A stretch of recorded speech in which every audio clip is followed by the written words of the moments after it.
एक बार की बात है, टुकियस नाम का एक राजकुमार रहता था। टुकियस के पिता बहुत बीमार थे। एक दिन उसने अपने बेटे को अपने बिस्तर के पास बुलाया और कहा, बेटे, मैं हर दिन कमजोर होता जा रहा हूँ। इसलिए मुझे लगता है कि अब समय आ गया है कि मैं तुम्हें ये दे दूं। और ऐसा कहकर उन्होंने उसे एक सींग दिया। टुकियस ने अपने पिता से पूछा, पिताजी, ये तो साधारण सींग है, मैं इसका क्या करूंगा? उसके पिता ने समझाया, बेटे, यह कोई साधारण सींग नहीं है। यदि आप इसे अपने कान में लगाते हैं तो आप दूसरे व्यक्ति के विचार सुन सकेंगे। यह आपकी बहुत मदद करेगा। कुछ दिनों बाद टुकियस के पिता की मृत्यु हो गई। टुकियस ने मन ही मन सोचा, यह मेरे लिए और कुछ नहीं है। मैं कुछ समय के लिए यात्रा करूंगा और रास्ते में किसी काम की तलाश करूंगा।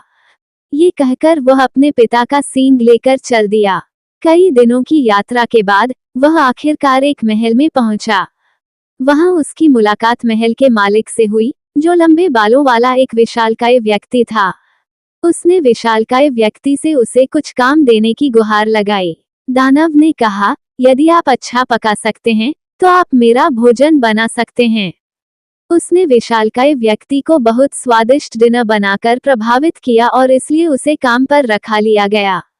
एक दिन जब टुकियस महल के चारों ओर घूम रहा था, उसने तहखाने में अपना रास्ता खोज लिया।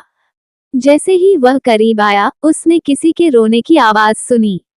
उसने तहखाने की तलाशी ली और उसे एक खंभे से बंधी एक सुंदर लड़की मिली। तुम कौन हो? तुम इस तरह क्यों बंधी हुई हो? टुकियस ने लड़की से पूछा। उसने उत्तर दिया, मेरा नाम चक्कली है और मैं इस खूबसूरत राज्य की राजकुमारी हूँ। दानव ने मेरे पिता राजा को मार डाला और फिर मुझे बंदी बना लिया। कृपया मेरी मदद करें। उसे राजकुमारी के लिए खेद हुआ, लेकिन उसने स्वीकार किया, मैं क्या कर सकता हूँ? मैं सिर्फ एक साधारण आदमी हूँ और वह एक विशालकाय व्यक्ति है।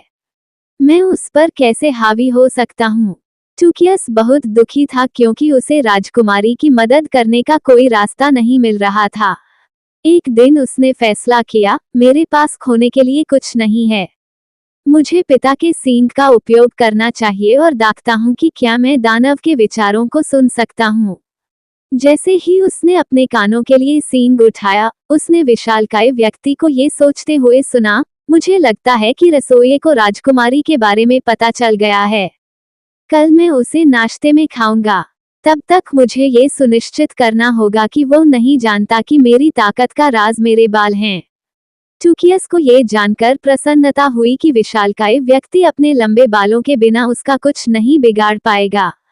इसलिए उस रात वह विशालकाय व्यक्ति के बेडरूम में घुस गया और सोते समय उसने बाल काट दिए। अगली सुबह जब विशालकाय व्यक्ति जागा तो उसे बहुत कमजोरी महसूस हुई और जल्द ही उसे एहसास हुआ कि उसकी शक्ति चली गई है।